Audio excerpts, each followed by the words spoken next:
morning, all of you. Myself Neha, assistant professor in Biani Group of Girls College. Today, I am going to deliver my video lecture on the topic of the initiations in the eukaryotic transcription. जैसे कि हमने पहले पढ़ा था कि इसकी जो affinity क्या हो गई, ज़्यादा होने की वजह से आरएनए पॉलीमरेज सेकंड है वो आगे मूव नहीं कर पाएगा तो क्या नहीं हो पाएगा, ट्रांसक्रिप्शंस।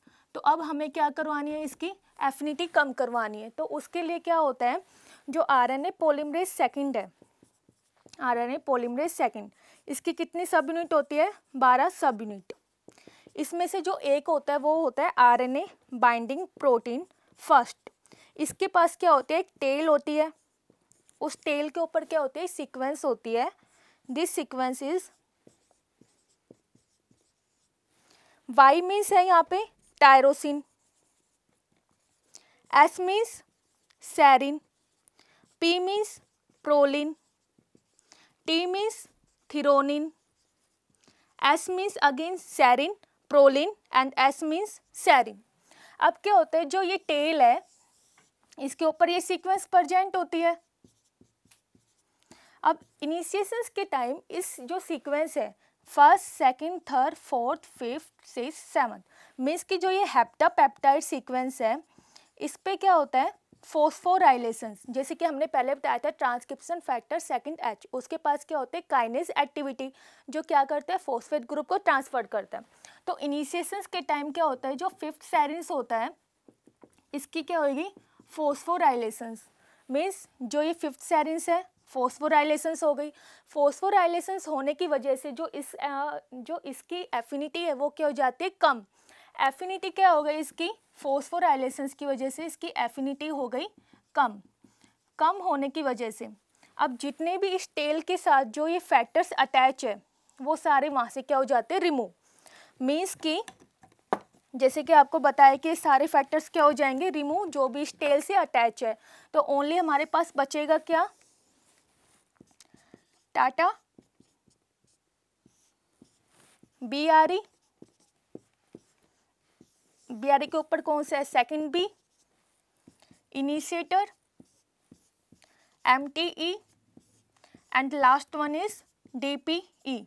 बाकी जितने भी जो ये फैक्टर्स इस टेल से अटैच थे means TATA binding protein, TAF, second E, second F and second E, ये सारे क्या हो जाएंगे, रिमूव। सॉरी यहाँ पे है सेकंड एच, ये सारे फैक्टर्स क्या हो गए, रिमूव होने की वजह से इसकी एफिनिटी क्या हो गई, कम।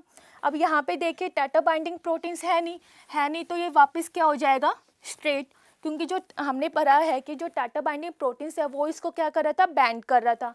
अब बैंड हो नहीं सकता, वो वापस क्या हो गया, स्ट्रेट हो गया।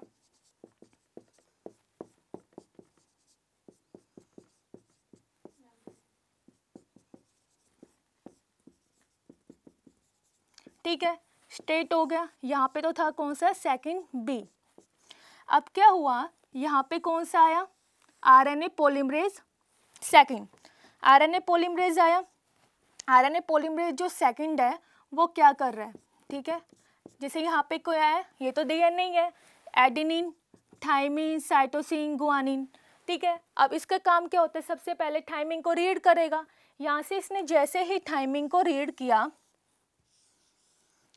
थाइमिन, साइटोसिन, गुआनिन, थाइमिन को इसने रीड किया, किसको बुलाएगा, एडेनिन को। साइटोसिन को रीड करेगा, किसको बुलाएगा, गुआनिन को। गुआनिन को रीड करेगा, किसको बुलाएगा, साइटोसिन को। देन कौन सा है, एडेनिन, एडेनिन को रीड करेगा, किसको बुलाएगा, थाइमिन को। इनकी सबसे पहले क्या करते हैं, आरएनए पॉलीमरेज पहले रीड करेगा, रिक्वायर्ड करेगा, हाइड्रोजन बॉन्ड्स बनाएगा, देन इन बेस के बीच में क्या बनाता है, फॉस्फोडाइस्टर बॉन्ड्स, ठीक है। अब ये क्या होगा, जैसे आरएनए पॉलीमरेज सेकंड है, ये क्या हो रहा है, आगे मूव कर रहा है, ठीक है। जैसे इनिशिएटर साइट पे कौन पहुंचा, आरएनए पॉलीमरेज सेकंड पहुंच गया। यहाँ पे जो ये वाली सीक्वेंस थी,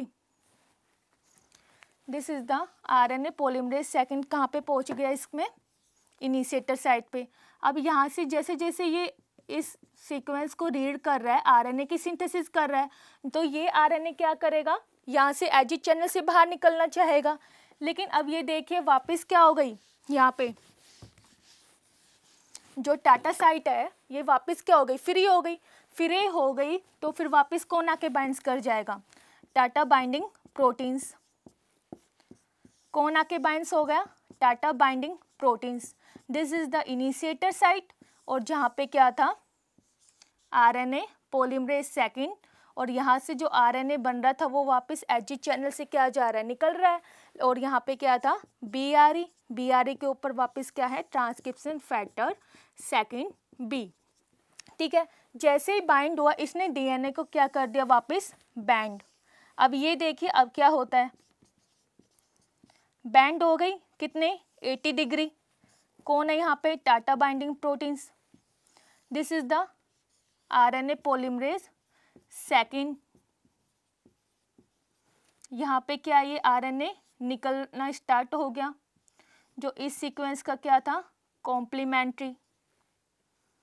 ठीक है, ये आरएनए निकलना चाहता है एजी चैनल पे, लेकिन यहाँ का जो बीआरई है इसके ऊपर कौन सा बाइंड्स है, transcription factor second b bind है। इसने बैंड होने की वजह से इसने क्या कर दिया, इस एजी चैनल्स को ब्लॉक कर दिया। इस एजी चैनल को क्या कर दिया, ब्लॉक। ब्लॉक करने की वजह से ये आरएनए बाहर नहीं जा पाएगा। इस प्रोसेस को क्या बोलते हैं, एबॉर्टिव इनिशिएशंस। एबॉर्टिव इनिशिएशंस मीन्स कि क्या हो गया, इनिशिएशंस पॉज हो गया। इनिशिएशंस क्या हो गया, पॉज हो गया। क्यों हो गया, क्योंकि टाटा साइट्स फ्री हो गई थी। फ्री होने के बाद टाटा बाइंडिंग प्रोटीन बाइंड्स क्या, बाइंड होने की वजह से ये वापस डीएनए को 80 डिग्री ने क्या कर दिया, बैंड कर दिया, जिसकी वजह से अब यहाँ से जो एजी चैनल से आरएनए तो बाहर निकलना चाहता है, लेकिन जो बीआरई पे कौन सा फैक्टर था, ट्रांसक्रिप्शन फैक्टर सेकंड बी, उसने उसको क्या कर दिया, एजी चैनल को ब्लॉक कर दिया। यहाँ पे एजी चैनल क्या हुई, ब्लॉक। ब्लॉक होने की वजह से आरएनए की तो सिंथेसिस हो रही है बट बाहर नहीं निकल पा रहा है। इस प्रोसेस को क्या बोला गया, एबॉर्टिव इनिशिएशन। मीन्स कि इनिशिएशंस क्या हो गए, पॉज हो गया। अब क्वेश्चंस ये राइज होता है कि इनिशिएशंस तो पॉज हो गए तो आगे आरएनए की कैसे सिंथेसिस होगी। तो ये क्वेश्चंस मेरा आप लोगों से है कि कैसे अब आगे इनिशिएशंस हो सकता है, कैसे कंप्लीट डीएनए ट्रांसक्राइब होगा आरएनए में। ठीक है, any doubt, if you have any doubt please comment this. Thank you for watching my this video. If you like please like, comment and share. Thank you and have a nice day.